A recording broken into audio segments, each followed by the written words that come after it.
एक समय की बात है, दिनेश के लड़के की शादी मंद बुद्धि की वजह से नहीं हो पा रही थी। उसके लड़के का नाम गणेश था। गणेश मंदबुद्धि होने के कारण उसे भी शादी में कोई ज्यादा रुचि नहीं थी। वह अपने पापा के साथ खेत पर जाता था। जैसे उसके पापा काम करने को बोलते थे वैसे ही काम करता था। गणेश की माँ करीब 3 साल पहले ही गुजर गई थी। गणेश की कोई भी बहन नहीं थी, बस वो दो लोग ही थे, गणेश और गणेश के पापा।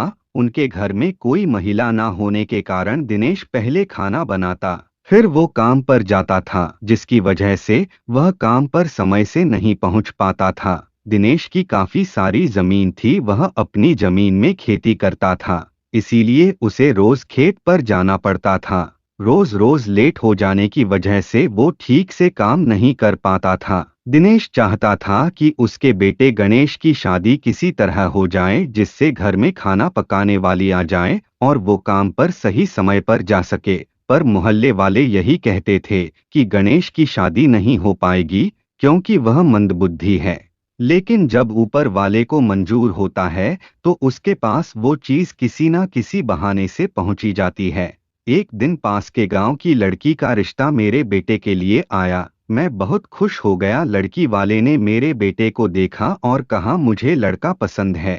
अगले महीने हमने अपने बेटे की शादी उस लड़की से कर दी। लड़की वाले बहुत गरीब थे पर लड़की बड़ी ही खूबसूरत थी। मैंने तो अपनी तरफ से कोई कसर नहीं छोड़ी थी, खूब सारा गहना लेकर गए थे। इतना सारा गहना देखकर लड़की वाले दंग रह गए और शादी होकर मैं अपनी बहू को घर पर ले आया। शादी की पहली रात बहू मीरा अपने पति गणेश का इंतजार अपने कमरे में कर रही थी, पर गणेश उस रात नहीं गया। गणेश के पापा ने गणेश को खूब कहा कि बहू के कमरे में जाओ, पर मंदबुद्धि होने के कारण वह उसके कमरे में नहीं गया। मीरा भी गणेश का इंतजार करते करते सो गई। अगली सुबह मीरा ने अपने ससुर से कहा कि आपका बेटा गणेश कल रात कहाँ सोया था, वह हमारे कमरे में नहीं आया था।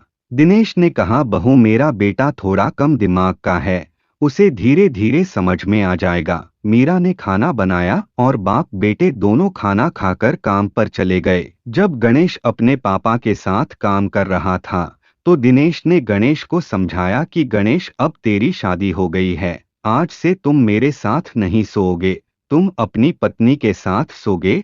तो गणेश बोला नहीं पापा, मैं उसके साथ नहीं सोऊंगा, मैं तो आपके साथ ही सोऊंगा। दिनेश ने काफी बार समझाया तो वह राजी हो गया कि वह आज रात अपनी पत्नी के साथ सो जाएगा। जब रात हुई तो मीरा अपने पति गणेश का इंतजार करने लगी। थोड़ी देर बाद गणेश आया तो मीरा खुश हो गई, पर वो तो आते ही सो गया।